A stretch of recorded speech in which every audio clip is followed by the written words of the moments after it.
Hey everyone, welcome back. Welcome to another video on graphical series. And इस video के अंदर हम अपने कोड को थोड़ा सा रिफैक्टर करने वाले हैं। ठीक है, तो इस वीडियो में कोड को हम थोड़ा सा रीस्ट्रक्चर करेंगे। And yes, this is very important. ठीक है, तो अगर मैं वापस अपने कोड पे चलता हूँ तो यू कैन सी दैट अभी हम गलती क्या कर रहे हैं, दैट हम सब कुछ एक ही फाइल में रख रहे हैं, which is not a good practice. ठीक है, तो हमें इसको क्या करना है, इसको हमें डिफरेंट डिफरेंट फाइल्स के अंदर सेग्रीगेट करना होगा। तो सभी का अपना अपना वे होता है। ठीक है, everyone uses their own way. कोई मॉडल व्यू कंट्रोलर यूज़ करेगा, राइट? तो किसी के पास कोई और सिस्टम होगा, तो कुछ भी गलत नहीं होता है। ठीक है, तो I will tell you what is my preferred way. तो हम क्या करेंगे, व्हाट्स माय प्रेफर्ड वेज, या फिर जो मैंने ज़्यादातर कोड बेसिस में देखा है, दैट हम एंटिटी वाइज चीज़ों को स्प्लिट करेंगे, यानी कि सर्विस वाइज हम चीज़ों को स्प्लिट करेंगे। जैसे फॉर एग्जाम्पल, यूज़र का एक अपना सिस्टम होगा, एक अपनी सर्विस होगी, एंड पोस्ट की अपनी एक सर्विस बना सकते हैं। तो ऐसे हम डिफरेंट डिफरेंट सर्विसेज बनाएंगे। ठीक है, तो मैं यहाँ पर क्या बोल सकता हूँ, मैं यहाँ पर बोल सकता हूँ दैट इसको हम जैसे नाम दे सकते हैं, दैट लेट्स से इसको हम नाम देते हैं यूज़र। तो जितना भी यूज़र रिलेटेड कोड होगा, जितना भी यूज़र रिलेटेड टाइप डेफिनेशंस होंगी, क्वेरीज होंगी, जितना भी कुछ होगा, वो सारा इस यूज़र के अंदर होगा। ठीक है, सिमिलरली हम यहाँ पे पोस्ट बनाएंगे, तो ऐसे हम चीज़ों को बना सकते हैं। कूल। एंड इसको भी और थोड़ा सेटअप करने के लिए हम क्या कर सकते हैं, हम सोर्स के अंदर एक GraphQL का एक फोल्डर बना सकते हैं कि जितना भी GraphQL का कोड है वो सारा इसके अंदर जाएगा। ठीक है, बहुत बढ़िया। तो सबसे पहले हम यहाँ पर एक index.ts बनाते हैं। ठीक है, एंड इसके अंदर हम क्या करेंगे, इफ़ यू नो दैट जितना भी हम ये GQL सर्वर वगैरह जो भी हम बनाते हैं, तो वो हम यहाँ पर कर सकते हैं, राइट? एंड उसके बाद एक्सप्रेस मिडलवेयर GQL सर्वर, या तो राइट। तो हम क्या करेंगे, हम यहाँ पर एक फंक्शन बना सकते हैं। ठीक है, हम यहाँ पर एक फंक्शन बना सकते हैं, जो मतलब नॉट फंक्शन बेसिकली, हमें बेसिकली क्या करना है, देखो हमें क्या करना है, हमें ग्राफिकल सर्वर ही बनाना है। ठीक है, तो हम यहाँ पे एक फंक्शन बनाते हैं, फंक्शन, एंड इसको मैं बोलूँगा दैट क्रिएट अपोलो। ठीक है, अपोलो ग्राफक्यूएल सर्वर, कुछ भी एक बढ़िया सा नेम। ठीक है, एंड इसको हम क्या कर सकते हैं, इसको हम एसिंक कर देंगे। कूल।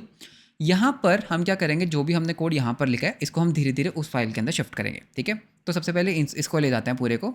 तो इसको मैं कर लूँगा Ctrl+X, यहाँ पर Ctrl+V, राइट? एंड उसके बाद हम यहाँ पे क्या करेंगे, हम यहाँ पे रिटर्न कर देंगे ये GQL सर्वर। ठीक है, तो जितना भी GraphQL का कोड था, मैं इसको थोड़ा जूम आउट करके दिखाता हूँ मैं कर क्या रहा हूँ। ठीक है, लेट अस से दैट अभी हमारे पास कुछ नहीं है। ठीक है, ये मैं क्वेरीज एंड रिजॉल्वर्स को मैं खाली कर देता हूँ। ठीक है, इट्स ओके, मैं इसको खाली कर देता हूँ। एंड उसके बाद मैं क्या करूँगा, यहाँ पर कुछ तो गड़बड़ हुई, एक सेकेंड, Ctrl+Z करते हैं। तो यहाँ पर एक काम करते हैं, पहले हम क्वेरीज को हटा देते हैं। ठीक है, सारी क्वेरीज हटा देते हैं। सिमिलरली हम क्या करेंगे, सारी म्यूटेशंस को भी हटा देते हैं। कूल। एंड उसके बाद हमें कोई भी ये भी नहीं चाहिए। ठीक है, इसको भी हटा देते हैं एंड इसको भी हटा देते हैं। ठीक है, बिल्कुल सिंपल, कुछ नहीं। ठीक है, तो ये थोड़ा जूम इन करता हूँ, तो बिल्कुल खाली। एंड यहाँ पर हमें इंपोर्ट करना होगा, इंपोर्ट, यहाँ से इंपोर्ट उठा लेते हैं, तो इसको Command+X एंड Command+V। ठीक है, तो सेव करूँगा। ठीक है, तो यू कैन सी दैट हम क्या कर रहे हैं, ग्राफ अपोलो सर्वर को हम इंपोर्ट कर रहे हैं, फिर हम यहाँ पर सर्वर बना रहे हैं, सर्वर को स्टार्ट रिटर्न, एंड उसके बाद यहाँ पर एक्सपोर्ट डिफ़ॉल्ट, एंड इस पर्टिकुलर फंक्शन को क्रिएट ग्राफ अपोलो सर्वर को रिटर्न कर देते हैं। मैं यहाँ पर क्या करना चाहूँगा, दैट मैं यहाँ पर इंपोर्ट करूँगा, इंपोर्ट, एंड उसके बाद हम करेंगे create graphical server from ./GraphQL। तो मैं यहाँ पर क्या बोल सकता हूँ, मैं यहाँ पे बोल सकता हूँ कॉन्स्ट। ठीक है, इसको भी नाम देते हैं GQL server equals await create graphical server, and वो हमने यहाँ पे यूज़ कर दिया। ठीक है, एंड अगर इसको और वन लाइनर करना है, तो मैं क्या कर सकता हूँ, मैं यहाँ पर इसको सिंपल ऐसे रिटर्न करके इसको हम कर देंगे डिलीट। ठीक है, सिंपल वन लाइनर, बहुत बढ़िया। इस कमेंट को भी हटा देते हैं, एंड उसके बाद मुझे इस प्रिज्मा क्लाइंट की भी जरूरत नहीं है। तो हमारा जो इंडेक्स है कितना क्लीन हो चुका है, राइट? तो /GraphQL के ऊपर हम क्या करें, क्रिएट ग्राफिकल सर्वर। तो जितना भी हमारा GraphQL का कोड है, हम उसको यहाँ पर रखेंगे। ठीक है, कूल। एंड उसके बाद हमें यहाँ पर अपनी क्वेरीज लिखेंगे, यहाँ पर म्यूटेशंस लिखेंगे। ठीक है, एंड उसके बाद मैं तुम्हें एक एग्जांपल देता हूँ करके। ठीक है, कि क्रिएट यूज़र को किस तरह से करना है। तो मैं यहाँ पर क्या करूँगा, GraphQL के अंदर एक फोल्डर बनाऊँगा यूज़र का। ठीक है, तो यूज़र की टाइप्स, यूज़र का स्कीमा, यूज़र की रिजॉल्वर्स, यूज़र का सब कुछ इस पर्टिकुलर फोल्डर के अंदर जाएगा। ठीक है, तो यहाँ पर कुछ फाइल्स बनाते हैं। पहली फाइल बनेगी टाइप def.ts। ठीक है, टाइप डेफ क्या होता है, स्कीमा। तो यहाँ पर हम कह सकते हैं कॉन्स्ट, एक्सपोर्ट कॉन्स्ट, टाइप्स कह सकते हैं, टाइप डेफ कह सकते हैं, कुछ भी कह सकते हैं। तो उसको मैं बोल सकता हूँ टाइप डेफ्स इक्वल, एंड ये क्या एक स्ट्रिंग, एंड इसको मैं करूँगा #GraphQL। तो GraphQL के अंदर जो भी हम हैश के साथ लिखते हैं वो क्या होता है, कमेंट। ठीक है, तो यहाँ पर हम टाइप्स बना सकते हैं, जो भी हमें टाइप्स चाहिए हम यहाँ पर टाइप्स बना सकते हैं। ठीक है, अभी के लिए कुछ नहीं है, खाली छोड़ देते हैं। उसके बाद हम यहाँ पर बनाएंगे queries.ts। जितनी भी यूज़र की क्वेरीज है वो इस फाइल में जाएंगी। तो यहाँ पर हम करेंगे export const queries equals hash and ये हो जाएगा GraphQL, ठीक है। तो जितने भी यूज़र की क्वेरीज है वो यहाँ पे जाएंगी। सिमिलरली हमारे पास आएगा mutations.ts, तो यहाँ पर हम करेंगे export const mutations equals hash GraphQL, सारी म्यूटेशंस हम यहाँ पे डालेंगे। एंड उसके बाद यूज़र के अंदर हमारे पास आएगा रिजॉल्वर्स, ठीक है, resolvers.ts। तो जितने भी यूज़र के रिजॉल्वर्स होंगे तो यहाँ पर हम क्या कर सकते हैं, यहाँ पर हमारे पास देखो दो चीज़ें होंगी, रिजॉल्वर के अंदर क्वेरीज होती हैं एंड म्यूटेशंस होते हैं, ठीक है। तो यहाँ पर मैं बोल सकता हूँ क्वेरीज, ठीक है। डोंट वरी, मुझे पता है अभी ये बहुत कन्फ्यूजिंग लग रहा होगा, बट ट्रस्ट मी एक दो वीडियोज़ के बाद ये बहुत सिंपल लगने लग जाएगा, ठीक है। तो अभी बस एक बार समझो मैं क्या कर रहा हूँ, म्यूटेशंस। एंड यहाँ पर हम क्या कर सकते हैं, यहाँ पर हम बोल सकते हैं एक्सपोर्ट कॉन्स्ट एंड यहाँ पर वी कैन से रिजॉल्वर्स, ठीक है। तो रिजॉल्वर्स के अंदर हम क्वेरीज को भी डाल देते हैं एंड म्यूटेशंस को भी डाल देते हैं, कूल। एंड सबसे आखिर में हम यहाँ पर एक index.ts फाइल बनाएंगे जिसके अंदर हम ये सारी चीज़ों को एक्सपोर्ट करने वाले हैं, ठीक है। तो धीरे धीरे पहले एक एक करके इंपोर्ट कर लेते हैं, इंपोर्ट समथिंग फ्रॉम, तो हम कुछ ले लेंगे टाइप डेफ से, फिर इंपोर्ट कर लेते हैं समथिंग फ्रॉम ./queries, फिर इंपोर्ट समथिंग फ्रॉम ./mutations, फिर इंपोर्ट समथिंग फ्रॉम ./resolvers, ठीक है। तो इसके अंदर हम सब कुछ इंपोर्ट कर लेते हैं, टाइप डेफ से इंपोर्ट कर लिया, क्वेरीज इंपोर्ट कर ली, म्यूटेशंस एंड रिजॉल्वर्स। फाइनली हम यहाँ पे करेंगे एक्सपोर्ट कॉन्स्ट यूज़र, कुछ भी एक फ्रेंडली सा नेम, तो इसके अंदर हम डाल देंगे टाइप डेफ्स, इसके अंदर डाल देंगे क्वेरीज, म्यूटेशंस एंड रिजॉल्वर्स, ठीक है। तो अब हमें क्या करना है, देखो इस फोल्डर के अंदर सारा यूज़र का काम है, राइट। अब हम क्या करेंगे, इंडेक्स के ऊपर हमें बस क्या करना है, पहले उसको इंपोर्ट कर लेना है, ठीक है। Import something from ./user, that's it. तो इसको मैं बोल सकता हूँ दैट मैंने पूरा का पूरा यूज़र इंपोर्ट कर लिया, राइट। तो मैंने क्या किया, पूरा का पूरा यूज़र इंपोर्ट कर लिया, इस तरह से नहीं, इस तरह से। अब हम क्या करेंगे, अब हम क्वेरीज के अंदर बोलेंगे, ठीक है, ये क्या एक स्ट्रिंग ही तो है, तो मैं यहाँ पे बोल सकता हूँ user.queries, यहाँ पर हम बोलेंगे user.mutations एंड क्वेरीज के अंदर हम क्या कर सकते हैं, हम यहाँ पे बोल सकते हैं स्प्रेड ऑपरेटर user.resolvers के अंदर जितनी भी क्वेरीज है उसको हम यहाँ पर स्प्रेड आउट कर देंगे। सिमिलरली इसके अंदर जितनी भी हमारी म्यूटेशंस है वो हम यहाँ पर डाल देंगे। तो बेसिकली मैंने किया क्या, हर एक चीज़ एक फाइल में रखने के बजाय मैंने सारा यूज़र का जो कोड है, सारा जितना भी यूज़र रिलेटेड कोड है वो एक फोल्डर के अंदर इनकैप्सुलेट कर दिया। कल को जब हमारे पास पोस्ट आएगा तो हम एक फोल्डर बनाएंगे पोस्ट का, सारा कोड जो भी पोस्ट रिलेटेड होगा वो उसके अंदर चला जाएगा, इस तरह से हमारा वर्क होगा, ठीक है। And one thing you might be thinking कि यार हमने यूज़र के अंदर एक टाइप डेफ्स को तो यूज़ ही नहीं किया, कोई बात नहीं, करेंगे।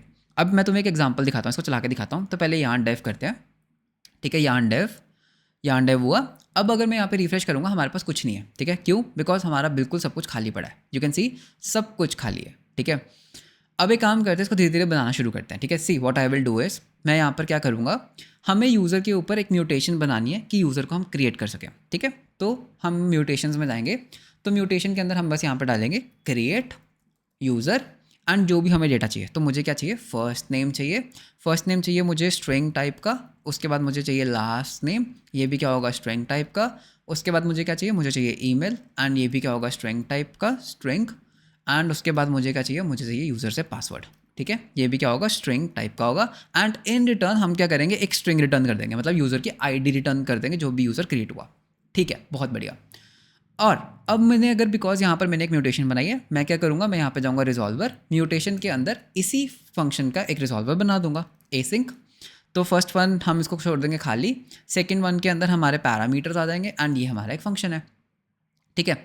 अभी के लिए लेट्स से हम कुछ नहीं कर रहे, हम बस रिटर्न कर देते हैं कुछ भी रैंडम आईडी, मैं यूज़र क्रिएट नहीं कर रहा, ठीक है, इसको हम कर देते हैं एनी, ठीक है। तो मैंने कुछ नहीं किया, मैंने यहाँ पे कुछ भी एक स्ट्रिंग रिटर्न करना था। ऐसा क्यों किया, बिकॉज जो मेरी क्वेरीज जो मेरी म्यूटेशन उसके अंदर मैंने बोला यार मैं एक स्ट्रिंग रिटर्न करूँगा, ठीक है, मैं अभी यूज़र नहीं बना रहा, मैं कुछ भी एक रैंडम आईडी ऐसे रिटर्न कर देता हूँ, एक स्ट्रिंग रिटर्न करना था, मैंने वो कर दिया, दैट्स इट।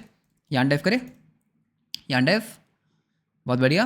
एंड हमारे पास कुछ एरर आ गया, ठीक है। तो ठीक है, हमने कुछ गलती की होगी, तो हमने कहीं ना कहीं कुछ गलती की, ठीक है। तो उसको ढूंढते हैं, हमने कहीं ना कहीं क्या गलती की, ठीक है। तो हमने कुछ तो गलती की है, एक काम करते हैं अभी के लिए काम करते हैं, लेट्स रिमूव दिस, ठीक है। एक काम करते हैं अभी के लिए, एक मिनट हम इसको रिमूव करते हैं, ठीक है, बिकॉज हमें डिटेक्ट करना है दैट हमने गलती कहाँ की। तो अभी भी हमारा ये सेम ही एरर आ रहा है, तो एक काम करते हैं, हम यहाँ पर टाइप क्वेरी के अंदर ना एक सिंपल क्वेरी लिख के देखते हैं हेलो, एंड इसको हम बोल देंगे दैट ये क्या रिटर्न करेगा, एक स्ट्रिंग, ठीक है। एंड उसके बाद अभी भी सेम एरर आ रहा है, क्या गलती की हमने, क्या तुम्हें गलती दिखाई दे रही है। म्यूटेशंस को हटा देते हैं, ठीक है, एंड यहाँ से भी हम म्यूटेशंस को हटा देते हैं, ठीक है। तो अब ये चल रहा है, ठीक है। तो यानी कि कुछ टाइप म्यूटेशन के साथ कुछ गलती है क्या, तो जैसे ही मैं टाइप म्यूटेशन डालता हूँ हमारा वो एरर आ जाता है, ठीक है, बिकॉज हमारे पास कोई म्यूटेशन नहीं है, ठीक है। एक काम करते हैं यहाँ पर एक हेलो करके ऐसे ही, मतलब कुछ नहीं, एक सिंपल म्यूटेशन भी डाल देते हैं, ठीक है, तो एरर चला जाएगा, ठीक है। गॉट द मिस्टेक, मतलब हम इसको खाली नहीं छोड़ सकते, यही मिस्टेक है, ठीक है। तो एक काम करते हैं, वापस से हम यूज़र को यूज़ करते हैं। तो यहाँ पर मैं क्या करूँगा, मैं यहाँ पर बोलूँगा यूज़र डॉट म्यूटेशंस। तो अगर मैं इसके ऊपर क्लिक करता हूँ, यू कैन सी दैट हमारे पास म्यूटेशंस हैं, एंड म्यूटेशंस हमारे पास एक ही म्यूटेशन है, ठीक है। तो अब वो एरर नहीं आ रहा है, यू कैन सी, ठीक है। तो हमें एक क्वेरी देनी पड़ेगी, बिकॉज अभी हमारे पास कोई और क्वेरी नहीं है, तो ठीक है, कुछ तो डालना ही पड़ेगा, ठीक है, इसके अंदर। सिमिलरली हम यहाँ पर एक म्यूटेशंस दोबारा से इसको स्प्रेड आउट करते हैं, dot dot dot user dot resolvers dot queries. Save करके देखते हैं कुछ एरर तो नहीं आ रहा, नहीं आ रहा। एंड सिमिलरली यहाँ पर म्यूटेशन के अंदर आ जाएगा user dot resolvers dot mutations, ठीक है। कुछ एरर तो नहीं आ रहा, नहीं आ रहा, ठीक है, बहुत बढ़िया, चल रहा है सही से। रिफ्रेश करके देखें, yes, now everything is working. तो बेसिकली एरर क्या था, दैट इसको खाली नहीं छोड़ सकते, अगर मैं इसको खाली छोड़ूंगा तो एरर आ जाएगा, ठीक है। तो अभी के लिए कुछ भी डाल देते हैं, बिकॉज हमारे पास कोई और क्वेरी नहीं है। तो अब देखो, अगर तुम यहाँ पे ध्यान से देखोगे दैट हमारे पास म्यूटेशन क्रिएट यूज़र, ठीक है, बहुत बढ़िया। अगर मैं यहाँ पे कुछ भी वैल्यू दे देता हूँ, बिकॉज मुझे पता है मैं डेटाबेस इंसर्ट तो कर नहीं रहा हूँ, कुछ भी वैल्यू दे देता हूँ यहाँ पे CD। जैसे मैं इसको रन करूँगा रैंडम ID, तो यानी कि सब कुछ बिल्कुल सही तरीके से चल रहा है, बहुत बढ़िया, ठीक है, बहुत ही बढ़िया। तो इस वीडियो के अंदर बेसिकली हमने क्या किया, हमने अपने पूरे कोड को स्प्लिट किया, ठीक है। अब मैं तुम्हें एक एंड टू एंड दोबारा से फ्लो दिखाता हूँ। सोर्स इंडेक्स के अंदर हम क्या कर रहे हैं, सिंपल हमारा अपोलो सर्वर सेटअप कर रहे हैं, ठीक है, हमारा सिंपल एक्सप्रेस सर्वर सेटअप कर रहे हैं। एंड ये क्या करता है, ये internally create Apollo graphical server को कॉल करता है। इसके अंदर हम अपना अपोलो सर्वर बनाते हैं, जो क्या करता है, जो खुद के फोल्डर में से अलग अलग जगह से क्वेरीज, म्यूटेशंस, रिजॉल्वर्स को लेके आता है, एंड उनको हम यहाँ पे स्प्लिट करते हैं, so that we can use them. बहुत सिंपल, ठीक है। तो इसको मैं पुश कर देता हूँ इस कोड को भी, तो git add dot git commit -m code refactor, ठीक है। तो एंड ये काफ़ी इंपॉर्टेंट स्टेप होता है। आई नो दैट यहाँ पर काफ़ी कंफ्यूजिंग हो सकता है, एंड इसके ऊपर थोड़ा सा टाइम स्पेंड करो, ठीक है। देखो कि फ्लो कैसा चल रहा है, कहाँ से क्या इंपोर्ट हो रहा है, कहाँ पे क्या जा रहा है, ठीक है। एंड इसको हम कर देते हैं गेट पुश, ठीक है। तो ये काफ़ी इंपॉर्टेंट स्टेप है, तो आई वुड हाईली रिकमेंड कि इसके ऊपर तुम 15-20 मिनट लगाओ और इस कोड स्ट्रक्चर को पढ़ो, बिकॉज अगर अभी ये कंफ्यूजिंग हो गया तो आने वाले टाइम में, आने वाली वीडियोज़ में हम काफ़ी बड़े बड़े रिजॉल्वर्स बनाएंगे, काफ़ी बड़ा कोड हो जाएगा, तो ये और कंफ्यूजिंग हो जाएगा, ठीक है। तो spend some 15 to 20 minutes in understanding this whole new structure, and उसके बाद हम इसको आगे कंटिन्यू करेंगे। So that's all for this video, मिलते हैं आपको नेक्स्ट वीडियो में। Until then, bye bye, take care.